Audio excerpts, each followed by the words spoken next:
Mesdames et messieurs, bienvenue à cette nouvelle édition du journal Le Vrai sur votre chaîne. D'abord, place au titre. Lancement officiel de la plateforme Nouvelle Génération pour l'émergence du Congo. La LOGEC a fait son entrée en grande pompe ce vendredi dans la sphère socio-politique congolaise.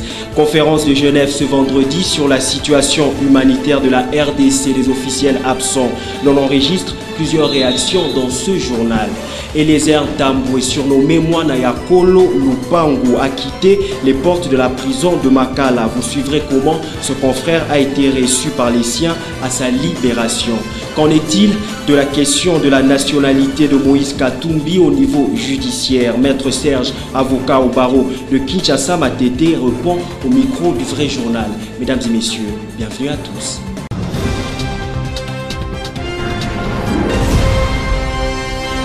Finalement, ce qui devait être une bonne nouvelle pour les déplacés congolais ne le sera pas, à savoir les fonds issus de la conférence de hauts donateurs sur la situation humanitaire à Genève en Suisse. Élément de Bosco Kabamba rendu par Amira Otoko. Suivez.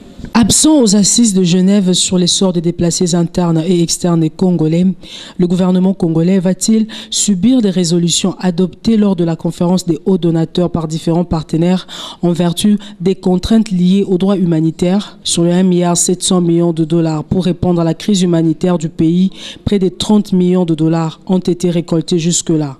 Maigre récolte, ironisent certains. Cette enveloppe sera co-gérée par le PNUD, OCHA, qui sont deux organismes internationaux. Et pendant ce temps, Kinshasa n'a toujours pas changé d'avis quant à sa non-participation. Et dans une intervention à Jeune Afrique, le vice-premier ministre en charge des affaires étrangères, Léonard Sheokitundu, va jusqu'à menacer des ONG qui accepteront de recevoir les fonds issus de la dite conférence. En dépit des réactions de l'Église catholique, protestante et du reste de la société civile, Kinshasa ne démorde pas. Dans un communiqué rendu public jeudi, Moïse Katumbi, candidat déclaré à la présidentielle, dénonce cette attitude irresponsable et criminelle du gouvernement qui relève selon lui d'un cynisme absolu du régime en place, car en ce jour, près de 500 000 Congolais victimes de la guerre et des violences ont trouvé refuge dans les pays voisins. 4,1 millions de déplacés internes et près de 2 millions d'enfants souffrent de malnutrition aiguë. Une situation lamentable. Benoît Yolama, cadre de la majorité présidentielle, s'exprime en rapport avec l'actualité de l'heure. Il est au micro de Josie Luanga et Arnaud Massamba. Le gouvernement congolais est un gouvernement souverain et qu'il n'est pas question que nous cédions aux tentatives de ceux qui veulent faire le bonnet sur le sang des Congolais et sur le malheur des Congolais. Nous avons perdu plus de 7 millions de citoyens congolais, de causes directes et indirectes de la guerre. À quel moment cette communauté internationale s'est mobilisée pour venir en aide aux Congolais? Vous avez entendu les menaces sur la Syrie qui aurait tué une cinquantaine de personnes, mais vous n'avez jamais entendu des menaces sur le Rwanda et l'Ouganda qui ont eu un chèque à blanc de la part des États-Unis et d'autres pays membres du Conseil de sécurité. C'est pour leurs intérêts, pas pour l'intérêt du Congolais, puisqu'après avoir récolté cet argent, ils vont commencer à conditionner le retrait de cet argent. C'est pourquoi le gouvernement de la République, opposition majorité, tel qu'il est aujourd'hui composé, a refusé de pouvoir permettre à ces gens-là de faire le bonnet sur nos malheurs. Et le refus du gouvernement de participer à la conférence de Genève n'a pas laissé indifférent l'analyste Daniel Safou qui qualifie l'attitude du gouvernement de Kinshasa d'un gouvernement qui ne cherche pas le bien-être de son peuple. Justin Maniongo et Belgodor Mutombo. Pour Daniel Safou, le régime de Joseph Kabila vient de démontrer à la face du monde qu'il est un pouvoir sans cœur. Nous avons défini ces pouvoirs comme étant un pouvoir destructeur. Nous avons défini ces pouvoirs comme étant un pouvoir de prédateurs. Nous avons défini ces pouvoirs comme, n'est-ce pas, un pouvoir sans cœur. Un pouvoir qui ne cherche pas le bien-être, n'est-ce pas, de sa population. Moi, je n'appelle pas ça une conférence de Genève comme telle. J'appelle ça une conférence internationale pour la compassion, n'est-ce pas, de la souffrance et la misère, n'est-ce pas, des peuples congolais. Ils ne pouvaient pas accepter cela. s'il faut contextualiser, n'est-ce pas, ce qui se passe au Congo, c'est plus que Yémen, c'est plus que la Syrie. Chez nous, ceux qui errent, n'est-ce pas, en dehors du Congo, ils sont plus nombreux que ceux qui errent, n'est-ce pas, en dehors de la Syrie.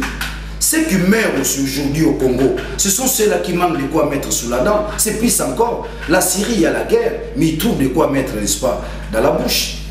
Chez nous, c'est plus encore. Chez nous, le problème du Congo, c'est la misère. Un degré élevé, et les gens meurent. Nous avons un problème du pain. C'est plus que la guerre. Faisant d'une pierre deux coups, l'homme annonce qu'ils vont bientôt appeler le peuple au boycott de la machine à voter. Le cas de la CENI aujourd'hui, c'est comme quelqu'un qui vous prépare un repas et il vous dit le repas que je viens de préparer est empoisonné. Mais vous vous entêtez, vous voulez toujours manger. Vous avez suivi, n'est-ce pas, la déclaration de l'ambassadeur du Corée pour dire qu'il ne faut pas vous appuyer à cette machine-là, vous allez les regretter. Et si sans tête, nous allons passer, n'est-ce pas, au boycott. Toujours dans le même registre, Dieudonné Kishi, président du Congo Positive, approuve le nettoyage du fichier électoral par la centrale électorale. Il est au micro de Luison Kiassi. Suivez. Le nettoyage du fichier électoral était effectivement prévu par le calendrier électoral afin d'élaguer ceux qui n'ont pas qualité d'élire, lâche Dieudonné Kishi. Le calendrier du 5 novembre 2017 prévoit une période, je pense, de 15 jours pour pouvoir nettoyer le fichier électoral. Il y a des gens qui se sont inscrits 2 fois, il y a des personnes qui n'ont pas droit, comme des mineurs, comme des militaires, tout ça, des policiers, qu'on ne doit pas retrouver dans un fichier. Voilà pourquoi le calendrier électoral a prévu de nettoyer le fichier électoral. Et ce n'est que justice, parce que vous ne pouvez pas dire qu'une élection est juste lorsque dans le fichier lui-même, vous avez des personnes qui n'ont pas qualité d'élire un président de la République, par exemple, mais qui l'élisent quand même. Ce ne serait pas juste. Faisant d'une pierre deux coups, le président de Congo Positif clame haut et fort la compétence qui revient à la Commission électorale nationale indépendante de définir le mécanisme d'organisation de bonnes élections. Dites-moi que le peuple congolais ne veut pas de la machine à voter. La CENI, elle a la mission d'organiser des élections. À partir du moment où il lui est reconnu d'organiser les élections dans un pays, dans notre pays, et ce pouvoir, la CENI le tient par le peuple congolais, qui a introduit dans notre constitution la notion d'une commission électorale nationale indépendante. La CENI est en droit d'imaginer tous les mécanismes possibles qui peuvent faire en sorte qu'elle organise de bonnes élections. L'honorable Jolino Makelele, porte-parole de l'UNC, parti cher à Vital Kamere, estime quant à lui que la CENI doit tenir compte des revendications des partis politiques sur l'usage de la machine à voter. Il est au micro de Guillaume Samba. Nous sommes dans les dispositions d'aller aux élections, mais pas à n'importe quel prix. Parce que nous savons que la machine à voler est la seule issue pour l'opposition, puisque vous le savez, dans un hôtel de la place, le président de la CENI et les bons de la majorité présidentielle avaient convenu que c'était la seule voie qui leur restait pour gagner les élections. Et donc nous sommes pour aller aux élections, mais en utilisant les bulletins de vote papier, sans qu'il y ait tricherie et qu'il y ait consensus quant à cette utilisation. Nous pensons que la CENI a l'obligation d'écouter les partis politiques. Lorsque nous disons que cette machine à voter, elle va violer la Constitution, en ce que le secret de vote ne sera plus garanti, on doit tenir compte de cela. Lorsque nous disons que cette machine ces machines ont été acquises dans des conditions qui frisent, j'allais presque dire, les détournements, en ce que, d'abord, ce n'est pas prévu au budget de l'État, de la CENI. Ensuite, même dans le calendrier que la CENI avait sorti elle-même, il n'y a pas quelque chose qui relève de cette machine à voter. Donc nous disons qu'il y a violation systématique de la loi. Si la CENI a exécuté son budget dans les conditions prévues par la loi, si tel n'est pas le cas, on se trouverait naturellement en présence d'un cas de détournement, puisqu'il y aura affectation de ce que le peuple a décidé à une fin autre que celle qui était prévue. La nouvelle génération pour l'émergence du Congo, Nogec en sigle, a procédé au lancement officiel de sa plateforme politique Nogec et alliés en présence du président du CENSA, Joseph Olengankoi, et des différents présidents des partis politiques et ceux de la société civile. C'était à la salle Bonobo à l'hôtel Vénus ce vendredi. Philippe Vompier et Zico Bwanda pour les détails. La salle pleine comme un œuf, en présence du président du CENSA, le représentant des partis politiques et ceux de la société civile, Constant Moutamba, président de Nogec et alliés, dans son discours du lancement officiel de sa plateforme, s'est penché sur les objectifs et la composition de cette nouvelle famille politique. Nous prêchons une valeur d'excellence qui placeront l'homme au centre de tous nos efforts. L'excellence dans notre être, dans notre faire, dans notre agir et dans notre imaginaire. L'excellence dans notre ambition. Administration de la justice, une justice qui doit contraindre tous et chacun à obéir aux valeurs républicaines. Les regroupements politiques, Nogec et alliés, est avant tout membre de la grande et méga structure RASOP. Et il est constitué de plusieurs organisations politiques ainsi que de la société civile, à savoir 9 partis politiques et une 400aine d'organisations de la société civile. Honoré par les jeunes de la Nogec et alliés, Joseph Olengankoi, président du CENSA, s'exprime. Chers amis, tout commence par là. Moi aussi j'ai commencé par là. Comme une aventure, aujourd'hui c'est une réalité. Signalons que l'activité s'est clôturée par la signature de la charte. Après une semaine de détention à Makala, le journaliste présentateur de l'émission Tokomi Wapi, enfin libéré mercredi 11 avril dans la soirée, suite au retrait de la plainte par son plaignant Goïka Sanji, gouverneur de Kasaï oriental, qui s'est senti diffamé face aux propos d'Eliezer lors d'une émission dont ce dernier a reçu une famille sur l'affaire des diamants. Suivez. Enfin, Eliezer Ntambwe, présentateur de l'émission Tokomi Wapi, mis en liberté suite au retrait de la plainte déposée par Ngoïka Sanji, gouverneur de la province du Kasaï.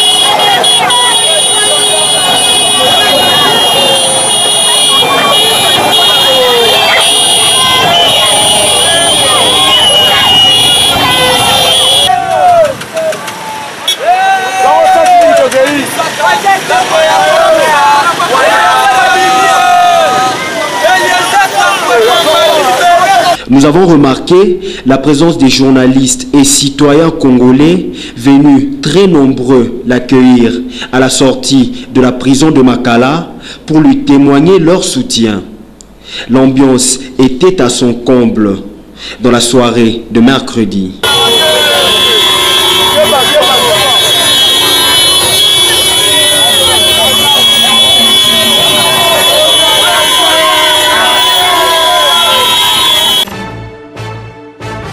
Place à présent à l'invité du vrai journal. Suivez.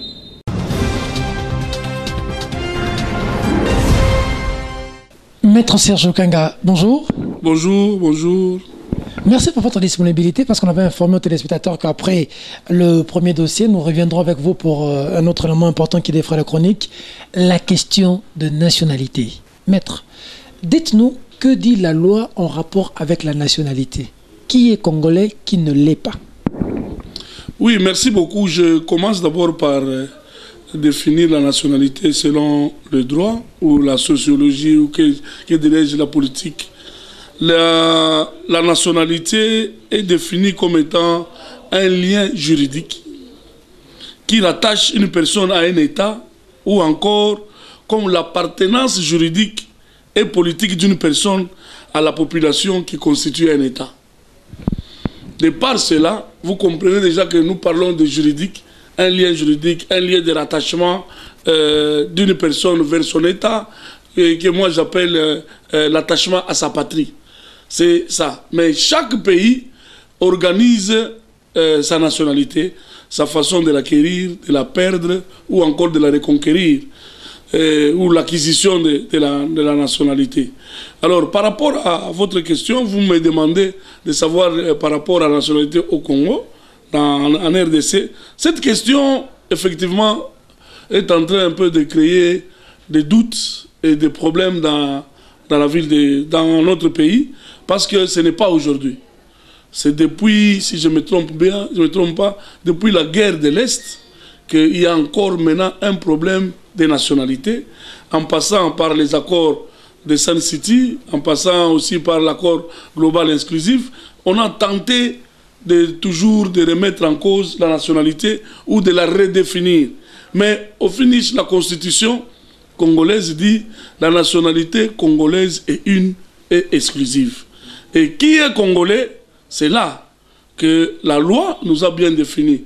Qui est congolais? C'est lui qui est né de père et de mère congolais dans les territoires, ou qui est né de la mère congolaise, ou d'un des parents qui est né au Congo, mais dont la tribu, l'ethnie était au Congo avant 1900, au plus tard 1960, donc à l'indépendance.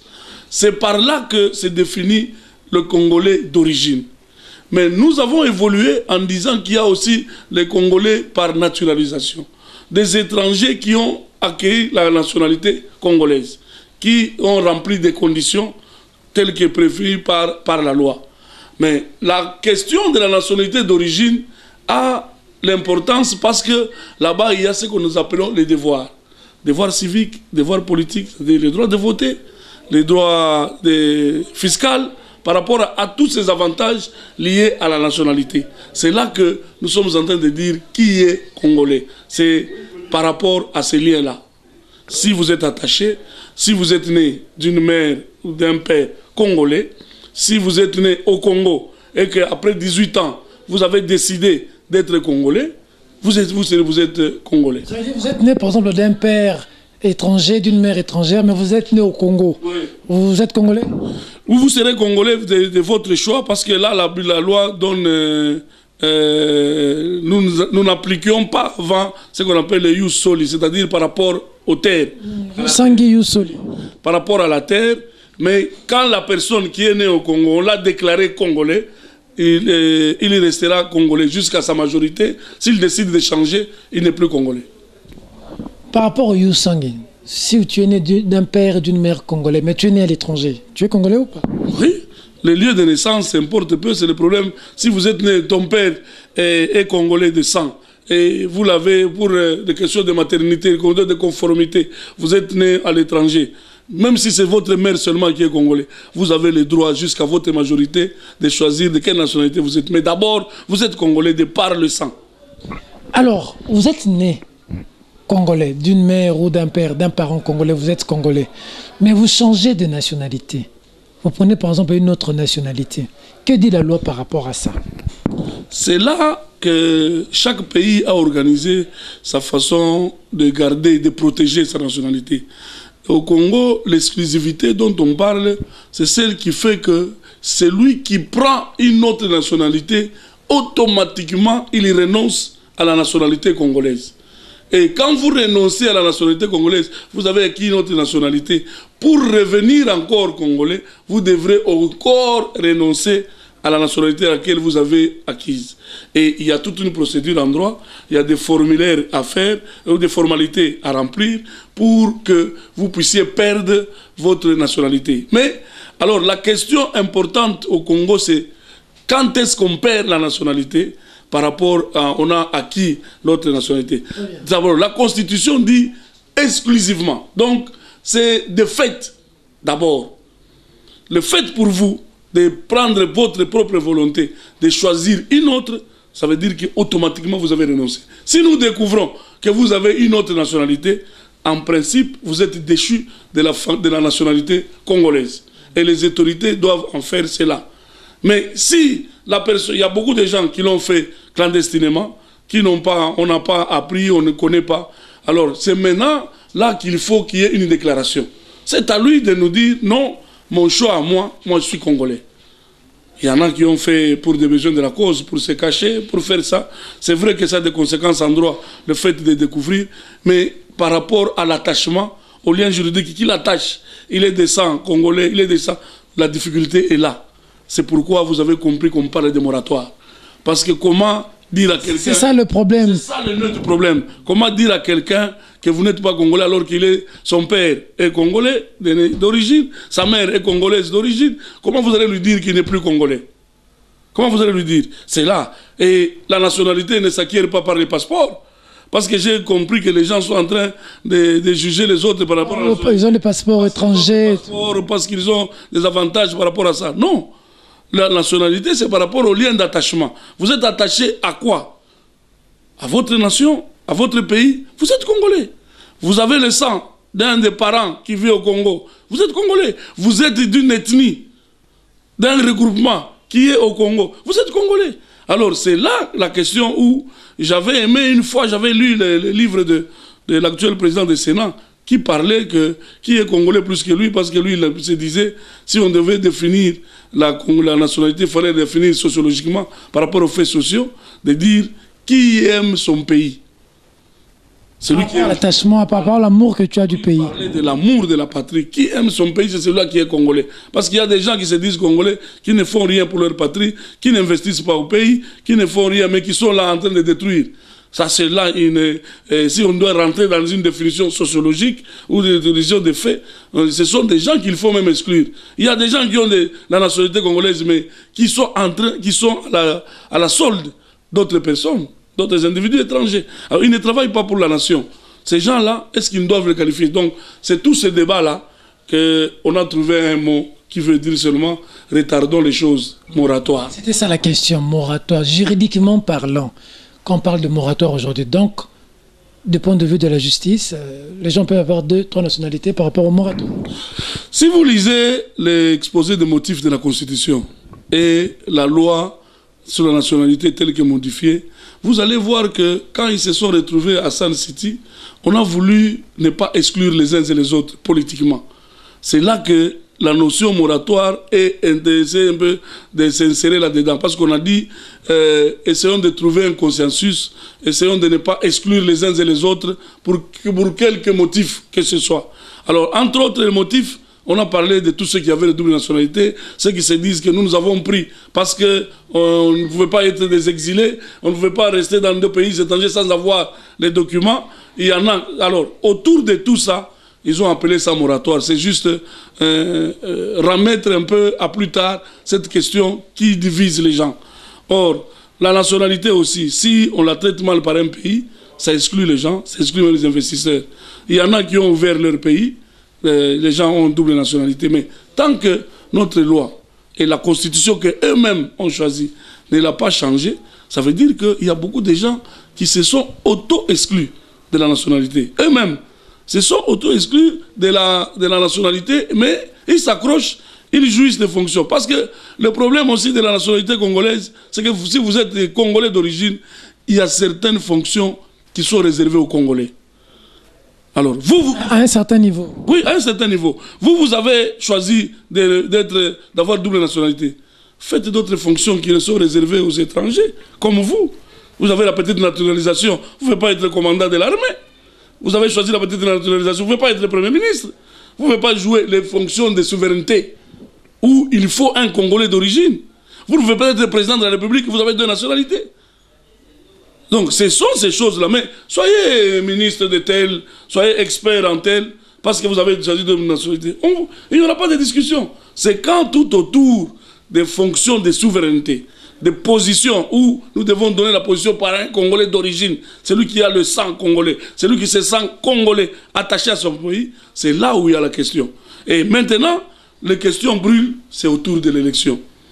Parce que là aussi, il faut parler que la CENI risque d'être induite en erreur Parce que si on remet cette question à l'appréciation de la CENI pour connaître qui est congolais, qui ne l'est pas, c'est plus la justice. Ça devient compliqué. Parce que je suis en train de suivre un peu le débat politique. Les gens disent que non, nous ne sommes pas la CENI. C'est la CENI qui va apprécier. La CENI n'a pas qualité d'apprécier la nationalité de quelqu'un. Il va faire sur base de quoi? La CENI, pour être candidat, on dit vous devez prouver que vous êtes congolais. Bon, on les prouve par quoi?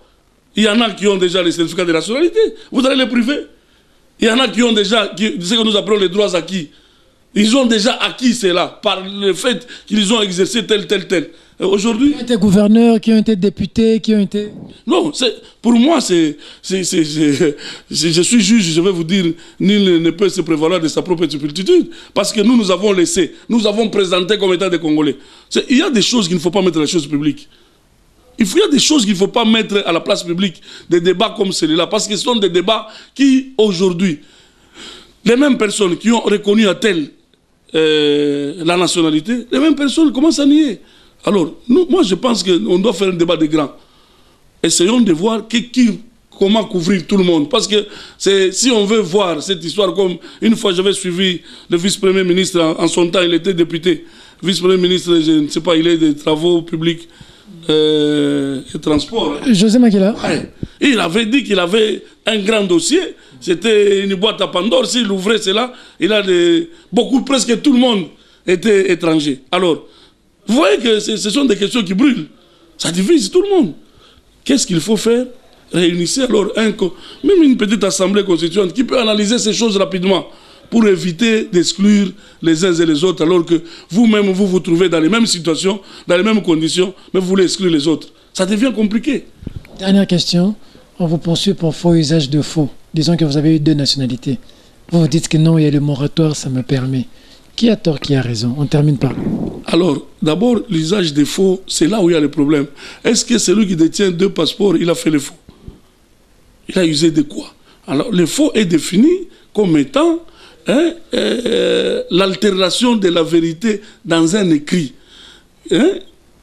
On a altéré la vérité. Vous êtes allé dans un autre pays, vous vous êtes déclaré que vous êtes de là, vous avez obtenu le certificat, comment on appelle, la nationalité là-bas. Les faux intellectuels qu'on peut vous poursuivre pour avoir déclaré que vous êtes de là ou de là. Il faut savoir qualifier. Je ne suis pas ministère public, mais je pense que par rapport à l'infraction, qu'est-ce qu'on peut dire? La fausse qualité? La fausse nationalité? Quel est le faux qu'on poursuit là-bas et qui est punissable? Parce que le faux, tout faux. Si quelqu'un, vous trouvez chez moi, je mets dans ma maison, j'écris là-bas, Maître Serge, spécialiste en criminologie, je mets dans mon bureau, j'ai mis ça comme ça. Je ne l'utilise pas pour obtenir un gain illicite. Ce n'est pas un faux punissable. Il faut faire attention avec l'infraction des faux. Oui. Le faux n'est punissable que qu'ici, c'est pour obtenir un gain illicite. Donc, qu'est-ce qu'on veut nous faire? Celui qui a trompé, qui a dit qu'il est à la fois zambien, il est à la fois congolais. Qu'est-ce qu'on peut retenir comme faux à ce stade? La fausseté, c'est quoi? Qu'est-ce qui est mensonge? Il est de mère congolaise. Il est de père congolais. Mais il a choisi la nationalité de l'autre côté. Non. La loi a prévu. Je ne vois pas, moi, dans le code de la loi sur la nationalité, on dit que ça, c'est un faux. La nationalité est exclusive. Seulement, on exclut l'une et vous gardez l'autre. C'est tout. Poursuivre des faux, non. Je ne veux pas que tu as falsifié quoi par rapport à notre pays. C'est ça le problème. À moins que tu n'es pas congolais, mais tu t'es déclaré congolais par fraude. Là, nous allons te poursuivre parce que la fraude corrompt tout. Mais pour celui qui a même le sang congolais, vous allez le poursuivre faux en quoi? Pour ou contre l'ouverture de la nationalité, double nationalité? Moi, je suis pour. Sincèrement, parce que je ne vois pas en quoi la seule nationalité. Mais le problème, c'est le contexte dans lequel nous nous retrouvons. Ouvrir la nationalité pour certaines personnes, comme ceux qui font des guerres à l'Est, non. Mais ouvrir la nationalité pour l'investissement et le développement du pays. Mon frère, à quoi bon de s'enfermer alors que nous n'évoluons pas?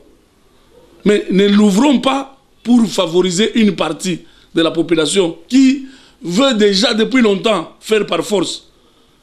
Comme tous ces Rwandais, tous ceux qui sont aux côtés là, qui veulent entrer par force. Non, mais l'ouvrir pour des gens qui peuvent venir investir, avec qui nous pouvons vivre dans l'ensemble. Le monde a évolué. Maître Serge Lukanga, merci. Merci beaucoup, merci Peter. C'était là Maître Serge Lukanga, avocat au barreau de Matete, responsable du cabinet Lukanga, qui est intervenu sur la question de la nationalité comme annoncé lors de la précédente édition. Merci de la sympathique attention que vous nous avez accordée dans la commune de Kinshasa ainsi que partout ailleurs dans le monde. Mesdames et messieurs, ce journal est terminé. Au revoir.